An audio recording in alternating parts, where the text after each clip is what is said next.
Assalamualaikum warahmatullahi wabarakatuh. Teman-teman, setelah ngopi pagi, kita santai-santai sambil tukar pikiran, sambil kita ngobrol yang produktif, insya Allah. Teman-teman, sering kita dengar istilah toksik ya kan? Tempat kerja yang toksik itu. Mari kita bahas mengenai itu. Mungkin ini tidak terlalu komprehensif, tapi paling tidak ini adalah dari sisi persepsi kualitatif, angka-angka maupun non-angka kualitatif. Sering kita dengar, atau paling tidak saya pernah dengar komentar begini dari seorang pejabat tinggi ini, bilang begini, karena saya jadi bidangnya HRD Pak, Human Resources atau Human Capital. Pak, di sini nggak butuh motivasi Pak, butuhnya setoran. Ini kata-kata ini coba kita cermati. Di sini nggak butuh motivasi, di sini butuhnya setoran Pak. Ini kata-kata ini maksudnya gimana? Atau latar belakangnya apa sampai seorang pejabat tinggi itu mengatakan seperti itu? Buat saya, kalimat ini merupakan cara cepat, shortcut. Jadi dia pengen yang praktis-praktis saja. Nggak perlu karyawan itu dimotivasi. Nggak perlu karyawan itu di training. Nggak perlu.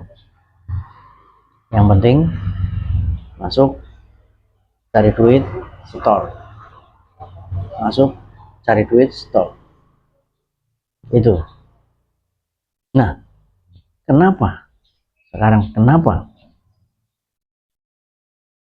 dia atau perusahaan itu butuh cara cepat itu ya kan, karena ini kondisi perusahaan berarti toksik. Nggak mungkin kalau nggak toksik itu ada komentar begitu. Nggak butuh motivasi, nggak butuh training, ya kan. Yang ketiga tentu saja kan kurang wawasan ya. Nah, toksiknya di mana? Nih, kita ambil yang kuantitatif. Pendapatan menurun. Pendapatan menurun ya, tersurat dari kata-kata setoran tadi Pak, ya kan. Dalam kondisi setorannya nggak normal, itu berarti pendapatannya menurun nih. Tinggal nanti kita lihat lagi seberapa besar penurunannya. Nah, pendapatan itu larinya ke profitabilitas. Pendapatan besar, profit besar. Atau pendapatan besar, profit tetap. Kalau apa? Kalau harga jualnya nggak mendukung. Jadi volumenya naik, pendapatannya naik, profitnya nggak naik. Nah, setelah pendapatannya itu turun, ngefeknya kemana? Ngefeknya ke likuiditas Pak. ketersediaan kas gitu. Meskipun kas ini bisa dari pendapatan, bisa dari hutang. Nah, kita bahas nih, kalau itu pendapatan sudah turun, ya kan? Nah, likuiditas yang dibutuhkan untuk sehari-hari, untuk biaya-biaya, itu kan butuh kas. Nah, karena dari pendapatannya itu sudah turun, ya kan? Maka dia narik uang di bank, dia utang ke bank, utang lagi, utang lagi, utang lagi. Nah, karena utangnya kebanyakan, maka solvabilitasnya turun lagi. Solvabilitas itu kan perbandingan antara utang dibanding dengan modalnya, ya kan?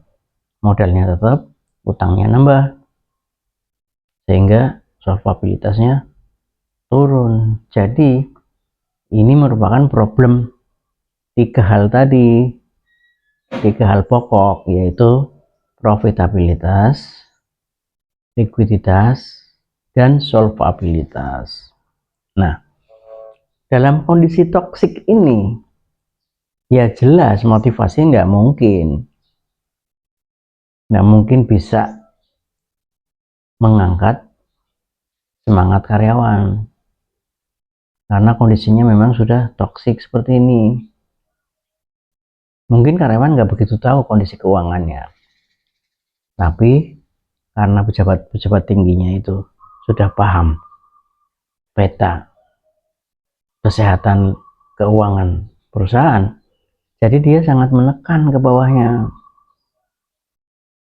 Nah, tekanan inilah yang dirasakan oleh para karyawan, sehingga karyawan bisa bilang targetnya nggak masuk akal, targetnya nggak manusiawi, dan lain sebagainya. Sehingga dalam kondisi toksik seperti ini krisis, Pak.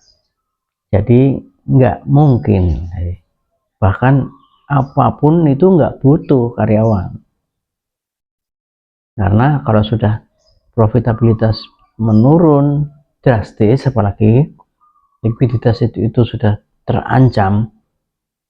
Kenapa saya bilang terancam? Karena kadang tidak ketahuan secara vulgar. Pokoknya perusahaan ada duit aja, sumbernya dari mana nggak tahu. Masih mending kalau ditutup dengan modal sendiri. Tapi kalau dari utang, itu semakin menambah toksiknya tadi. Jadi ini sebenarnya sudah seperti udah mati, Pak. Udah parah. Kalau udah mati kan paling enak dikubur aja, ditinggal aja. Jadi bukan karyawannya yang salah, Pak, di sini. Jadi bukan motivasi yang tidak dibutuhkan, tapi kondisi perusahaan memang sudah dalam bahaya. Udahlah, yakin aja kalau perusahaan yang tidak ingin ada training, ada memotivasi, buang-buang biaya, itu hanya ada karena perusahaan yang toksik. Dalam arti kata tadi ya, pendapatan menurun, profit menurun, likuiditas mungkin masih terjaga, tapi dia ditopang dengan utang, yang lama-lama utang itu semakin menumpuk. Jadi modal dia sendiri sebenarnya nggak cukup. Akhirnya uang-uangnya nggak banyak lagi, kasnya turun lagi. Ya, jadi nggak bisa.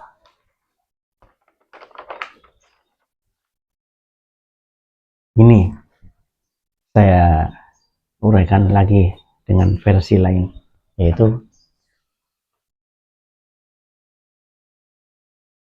ada SDM ini memegang produksi, mungkin megang pelayanan, lalu setelah produksinya selesai, produknya atau pelayanannya kan dilayani oleh konsumen, dilayani kepada konsumen, disajikan. Kemudian karena proses produksi maupun proses pelayanan jasanya itu maksimal, good, excellent, maka konsumen puas. Nah, karena puas ini dia akan membayar. Nah, uangnya ini akan menjadi pendapatan bagi perusahaan. Perusahaan itu akan memperoleh pendapatan sehingga mendapatkan keuntungan. Nah, sebagian dari keuntungan ini itu sebenarnya wajib. Itu sebagian itu digunakan untuk dana pelatihan, pengembangan, dan motivasi karyawan. Nanti karyawan tambah pinter lagi, tambah semangat lagi. Dia akan proses lagi produk maupun jasanya dengan lebih cepat, lebih berkurang lagi kesalahan-kesalahannya, sehingga produk tersebut atau jasa tersebut dapat disajikan kepada konsumen, ya kan? Kepada konsumen, kemudian konsumen itu akan membayar uangnya, itu menjadi pendapatan bagi perusahaan. Pendapatan itu jadi keuntungan. Keuntungannya sebagian lagi disedekahkan untuk pengembangan karyawan. Muter terus Pak, itu muter. Jadi makanya saya bilang tadi toksiknya itu karena proses siklus ini ada yang terhambat di antara proses produksi ataupun pelayanan, kemudian proses pengantaran pelayanan itu kepada karyawan, kepada konsumen, dan konsumen itu memberikan pendapatan, dan pendapatannya menjadi keuntungan. Nah, ini pasti ada yang nggak benar antara produksi dengan penerima jasa ataupun produknya. Demikian, mudah-mudahan bermanfaat. Terima kasih. Assalamualaikum warahmatullahi wabarakatuh.